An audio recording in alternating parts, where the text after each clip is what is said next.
It's funny how the kind of narrative of, oh, you've got to say yes to everything, it isn't actually working that well for most people because they're pissed off at something they said yes to that they know that they should have said no to. There seems to be this theme of defaulting to that scarcity mindset of money is limited and I've got to take absolutely everything that I can today and tomorrow because I don't know what's going to happen into the future. You've got to understand the opportunity cost of saying yes to stuff that you know you should be saying no to. Just because you can, I mean you should.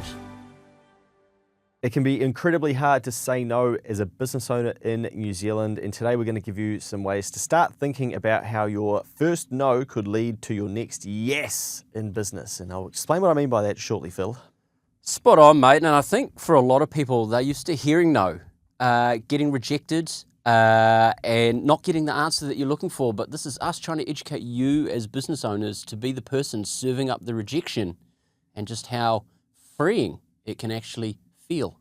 Yeah, I think part of it is that people feel like they have to please everyone, say yes to everything. We get taught, you know, every yes will lead to another opportunity. Don't turn down the small stuff, it leads to the big stuff. And you get caught in that. But every week we have a conversation with a business owner who's doing some form of work they don't want to be doing and they're frustrated by it. And when you say, well, why did you choose to do it? There's normally a few reasons it comes back to. But it's funny how the kind of narrative of, oh, you've got to say yes to everything, it isn't actually working that well for most people because they're pissed off at something they said yes to that they know that they should have said no to. Guilty, 100%. We all do it. Yep. And I think it just comes back to a little bit just that Kiwi culture of like if somebody comes to you for help, that, yep, I'll put my hand up and I'll help them. And irrespective of what happens, you're just like, yep, I've done my thing. And like you said, oh, it might lead to this next opportunity or this person might know that person and I might get an introduction. Meanwhile, you've forgotten all of the extra tasks that go with it around sending the invoice, chasing the payment. Oh, it's, you know, always remember that client that we sat down with years ago and we looked at their sales ledger and then by the time you filtered it from highest to lowest and all the ones that were under, might have been $100. Yeah. And then they looked at it and were just like, oh shit. And then they looked at the names and it's like, that person's a slow payer, that's a shit piece of work, they're another slow payer. And it's just like, well, why are we doing all of this work and why aren't we focusing on the stuff that's above, say, $200 or $500, putting in that minimum kind of threshold and just being confident of going, we don't need to deal with this because we don't need to be saying yes to absolutely everything. Yeah, I think that a lot of business owners don't do enough, firstly, to drive enough demand to get to this. Yeah. And that's a big chapter of this anyway. So you've got to know that you're going to be out there and have the confidence of your pipeline and work coming to you so that you can say no to the stuff because you've got to understand the opportunity cost of saying yes to stuff that you know you should be saying no to. Naughty. Opportunity. Oh, that's, I didn't even have that written down, but that's that's fantastic. I love it when we bring in a bit of opportunity cost, but I think it highlights that, and I'm so still sometimes a little bit guilty of this and having to remind myself of who our target market is and then going, no, as much as I would like to help this client, I can't. There's somebody else actually out there that's equally as good as us, or probably even better, that could probably do the same or even a better job.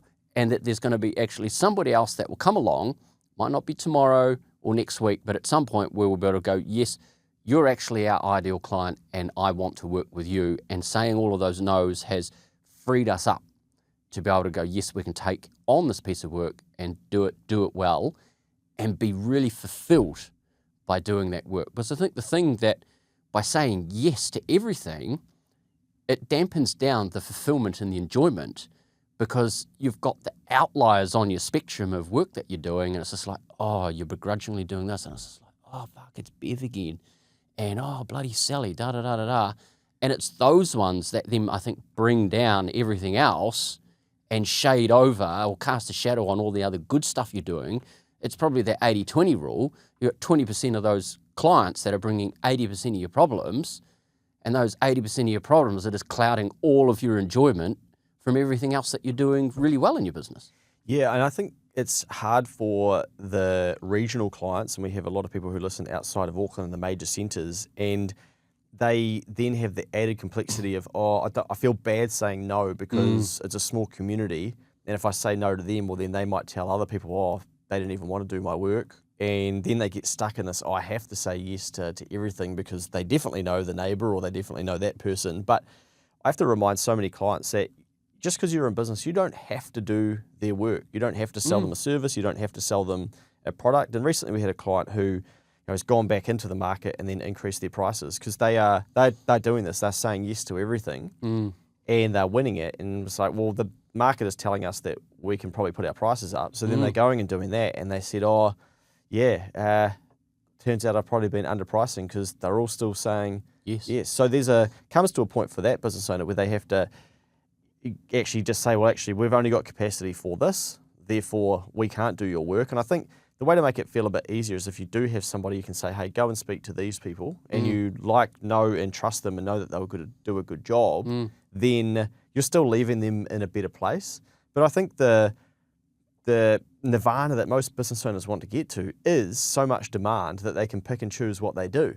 Yeah. But some of them are already there, but they can't give themselves the permission to say no to the stuff. And so then they never get to the nirvana because they aren't willing to give themselves that permission of, no, I can't help you, somebody else can. Are you tired of tax surprises? Need a better handle on your business performance? At Next Advisory, we make accounting simple. From tax returns to everyday advice, we help you understand the numbers so you can make better business decisions. Visit nextadvisory.nz and book a time to have a chat with me. Let's get your business humming. I wonder what it is for business owners, Kiwi business owners, or just Kiwis in general about it. There seems to be this theme of defaulting to that scarcity mindset of money is limited and I've got to take absolutely everything that I can today and tomorrow because I don't know what's going to happen into the future.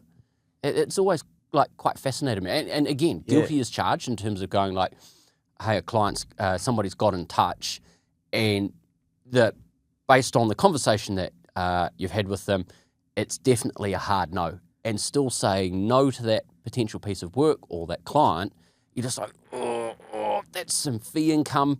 But then a week or 2 weeks later, there's another inquiry and another inquiry. And I think we've got to the stage now that there's that much going on out there that we've got that confidence that it's going to happen routinely. And I guess it's a little bit of context for some business owners.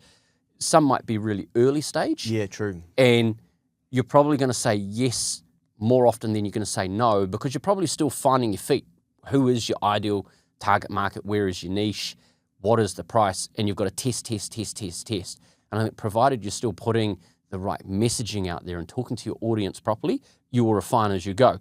As opposed to a business that's probably a little bit more mature at 5 years, they're going to be going, man, we know that we're a motor vehicle servicing company and we only deal in Suzuki Swifts. If you don't have a Suzuki Swift, we cannot help you because we've got a whole heap of them out the back and we can bloom and fix them up, change them up, tar them up, and they'll be in and out and we'll just cycle them through like a sausage factory. And then by the time you get to year 10, you're getting even further refined. Yeah. By that year 5, you really should have built enough data to know, what's worked, where the work's come from, the types of ideal clients. And I think you just want to stop and ask yourself, if this was your last year in business, would you do this work? And it's a good frame to just make yourself realize, no, we wouldn't want to be doing that. This is the stuff you want to be doing. And you got into business for a reason. You got to then aim the business to make that happen. Maybe people aren't really clear about what that reason is. I think a lot of people get into business to make money, but they're really lacking that purpose piece sitting in behind it of going, actually, what actually makes me fulfilled? What makes me happy? What's going to get me out of bed to actually be fired up and go, I'm excited to go to work? Not just to make $1, but to actually go, I'm going to make some point of difference. I'm going to have some kind of impact. I'm going to do something. What is that? Yeah. And I think once you're really clear on that, that will really hone in because it ultimately comes back to who that ideal customer is that you could be dealing with. And the common phrase that we say to so many business owners when we sit down with them is, just because you can, don't mean you should. Yeah. And like as accountants, just because we can help pretty much almost any business owner doesn't mean we should. And again, another example recently where somebody got in touch, referred them off to somewhere else, and then they were going to come back, and then ultimately said, no, they're going to go off and stay with this other thing. And I was like, oh. And then I had to pause and go, well, that client was referred to us by an existing client, And to not have them kind of come over as a client, I was just like, oh, gee. But at the end of the day, they're not an ideal client. Yeah. It wasn't in our wheelhouse, and they probably are better served going off wherever they're going. It's just like, good luck, all the best to you. Yeah, it takes a good, strong mind to accept and understand that, eh? And I think that would frustrate many people. Yeah, sure does. And I think if you've got, I think there's the piece of going, yep, say no, and like feel it, and have some mechanism where you've got to process it. And I think as time goes by, that processing phase will get quicker and quicker. I think in like the first time you say no, you'll probably dwell on it for days potentially as a business, because you'll be just like, oh, this is so uncommon. I've never done this, and be like, what if? And there's potentially $5,000 I've missed out on, or 10th, or whatever the income is, and we're saying no, and it's like, well, that should then fire you up to flip it, to go, okay, I've said no to that. I really like doing this work. How can I go out and find more of this? Because that's the stuff that really lights my fire. Yeah, I love that. That's what I reckon the switch is, where it starts to create a new you in business. So instead of just saying yes to everything that comes through, like you say, you're then having to be deliberate, and you're getting a bit of the power back of, oh, I'm not just here to, everyone gets their pound of flesh out of me. No, I'm not going to do that. Oh, okay. And then you've got to go, well, what am I going to do? And so you have to know that. But I think it creates a new level of the business owner and a new version of them, because then they're forced to go out and be that version. I'd spot on. I think, like as you say, like level up. You become that better version of yourself and a better business owner, because ultimately the customers that you are saying yes to, you're going to be going, okay, I've got that abundance mindset, but you're going to do that much better for those clients that you've got, because you're not distracted and bandwidth tied up on the distracted low value stuff. Yeah. Yeah, going back to your question about, the scarcity, I wonder if, I think we still suffer as a country from all this talk about the Great Depression and then the 1987 crash, and you've got these generations that are growing up, and as time goes by, it's getting harder for the new generation to even know what the hell they were talking about. But it's pretty common for our parents to still be really scarred by that and be really guarded with their money. And you hear people talking about, we're so new to investing as a country when it's actually been going on for centuries. But we're like, oh, but everyone lost their money in 87. Yeah. And that's actually not that long ago. So there's this real conservative and don't want to take risk nature. And then I think working up the old Maslow's hierarchy of needs, like you start in survival mode when you start your business, right? So it's basically, you've got to say yes to everything. Luke's driving out to Mangere, it's 8 p.m. at night, having a meeting, being like, hey, yeah, we can do a cash flow, baby. We can do a cash. I'll do it tomorrow. And then, hey, why isn't the business owner turned up? And you're having to survive. And then you sort of get out of that survival mode. You can pay your bills and pay yourself something and some wages and some rent. And then it's, okay, status mode. And I reckon what most business owners do at this stage is, had a good month in business. Yeah, we'll get the Ranger. We'll get, whatever. And then they get caught there. So then things slow down in the business. Oh, I need to take on a small job. Oh, we've done a work for so-and-so, but they are an asshole, but needs must, gonna have to, still got to pay, like the debt's going out. So then you've got to pay for two levels, survival, then your status of the vehicle. And then above that, then you're into the freedom. And that's what most people would say to us in business is, I want to be able to do what I want when I want. And most business owners were like, well, fuck, well, none of us are doing that. What are we doing? Because they were just saying yes to everything. Yeah.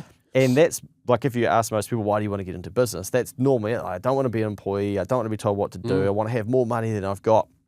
And then above that is that purpose piece. And for most of us, that's just way too hard, unless you're Simon Sinek telling people at a $100,000 keynote, find your why. All like great, sexy stuff, but very hard to be like, hey, why are you alive? What are you here for? Geez, chill out, mate. And I think, like, as we know, most business owners, like, I think freedom shows up in a business where if we log into their Xero and they've got stacks of cash in a bank account, instantly we know we're like, fuck, they're in a powerful position.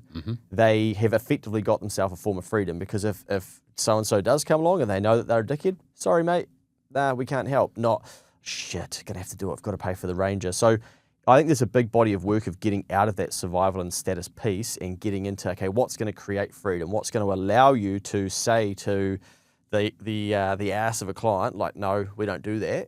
And I think for a lot of people, it's actually building up that buffer of cash, which probably goes back to our very, very early days of content, of build up that shit hits the fan type account. Spot on. And the other thing I would add to that as well, that kind of ties in with saying no, and it's almost the letting go piece, is when those times do come tough, you say yes to everything because you want to keep your staff. And the one thing that we've seen that business owners should have done through the last 2 or so years is so many business owners did not reduce their headcount and staff count when they should have probably had the tough conversation and just says, look, sorry, no, there's not enough work. We need to let you go. Yeah, and it was magnified for some of those businesses, right, where they had equipment. So, well, we need to keep the person busy, and then we've got to say yes to everything. That keeps that person employed. That then allows us to not then have to let go of the digger, the machinery, when really the right answer was, okay, let's sell the asset. Yeah, we might take a haircut on it, but we can get rid of some debt that's going to smooth our cash flow, help it a bit, and then we don't have the work for that person. They can be better allocated somewhere else in the marketplace, and then we don't have their wage, and then we've got actually a longer runway to help this business survive. And it all ties back to the status, the all-important pinnacle of business, the Ford Ranger. That by saying yes and keeping the man on the digger, going and doing the little work, digging shitty little holes rather than doing big projects, is going to keep the status alive, rather than going looking at it and saying, okay, if we got rid of Johnny and the digger and I do these projects over here and I trim down, what is my cash flow going to look like? Oh, yes, actually, I can keep the Ranger. Cash is going to be a little bit tight, but I can make it because I'm making the important decisions. I don't know if I've told, I think I might have told you, but this would be a good lesson for everyone out there.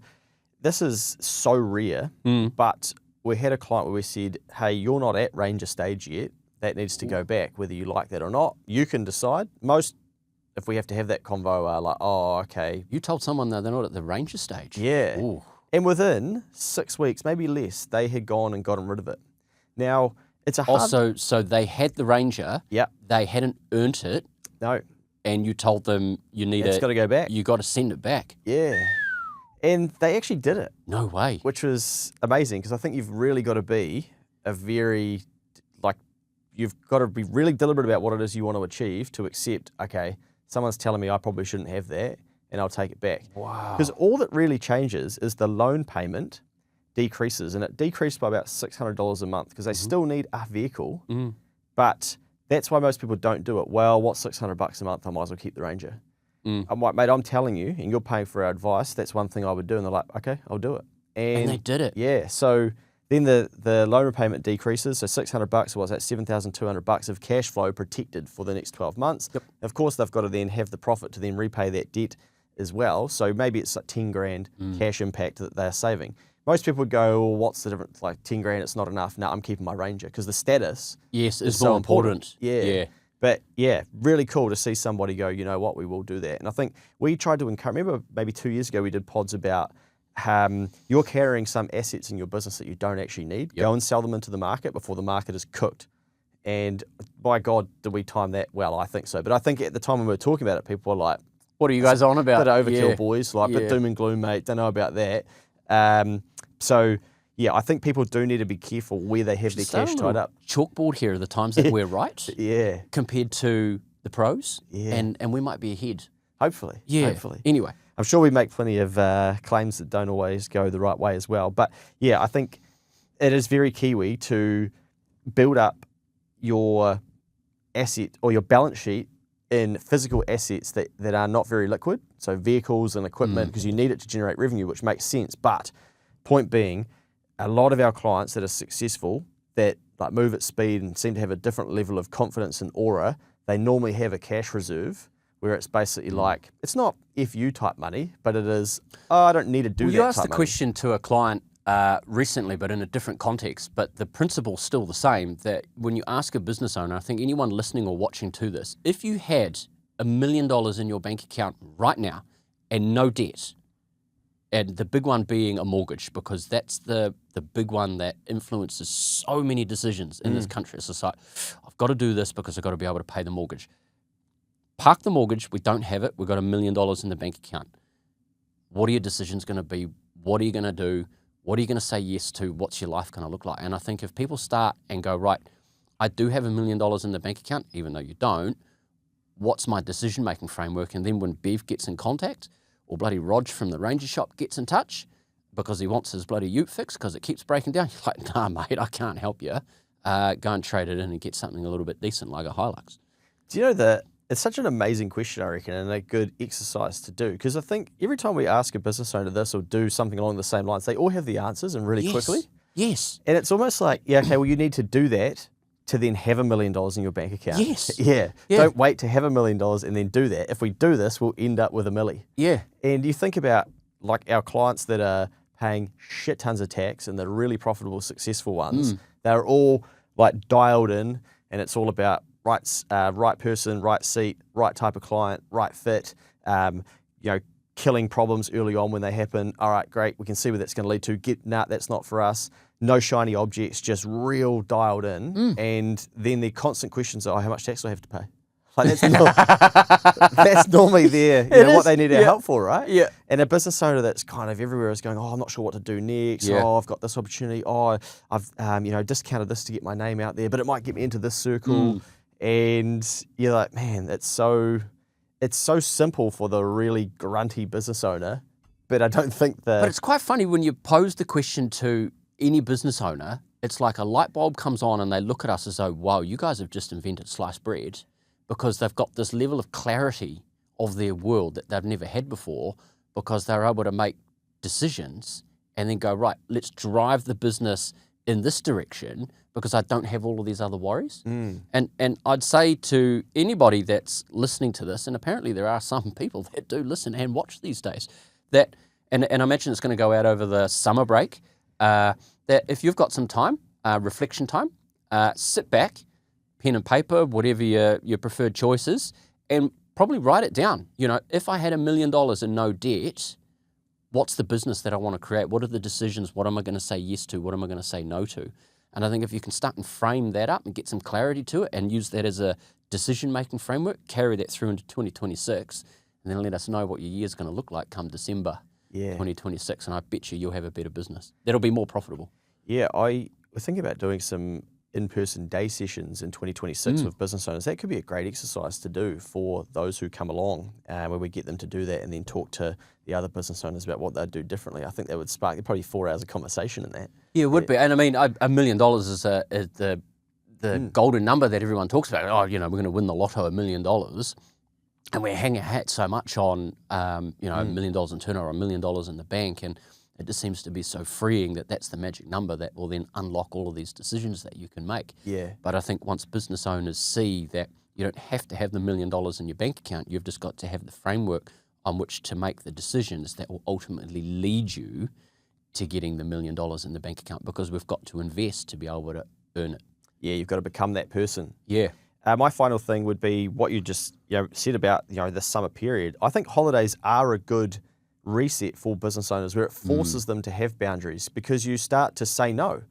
Basically, people say, oh, well, no, we're not going to be open, or we're not going to be in the office, or we're not available, or no, can't see you on the Friday because we've got our staff Christmas party, which you make a priority. And I think people make summer a priority, and there's nothing wrong with them, all for everyone getting a rest, but it shows us that we can do it. Like, we can set boundaries and tell people, no, I'm not going to respond to you instantly. It might be, next year, or it might be 48 hours. You've got your out of office, and you set all these boundaries and rules at Christmas time. But then we come back in early January and you open up your email and it's, hey, I really need your urgent help. Can I call you at 9 p.m. tonight? And I need you to do this for me. And you're like, oh, I better do it. I better start the year off saying yes to this person. Really? Like, is that what you really want to be doing? So I think it is a good time of year where it proves to small business owners that they're setting boundaries and they do know that they can say no. Yeah, it comes back to that old saying, get comfortable with being uncomfortable, and it's uncomfortable saying no. Make that your goal for 2026. And finally, our pipeline podcast, go and listen to that, because a lot of this is easier to do once you're more mature in business and when you're working to build up your pipeline. And a lot of the reasons people don't say no is because they worry about their cash flow and they're not doing cash flow planning. So you need to understand pipeline and cash flow planning. So you go and check out the pipeline podcast.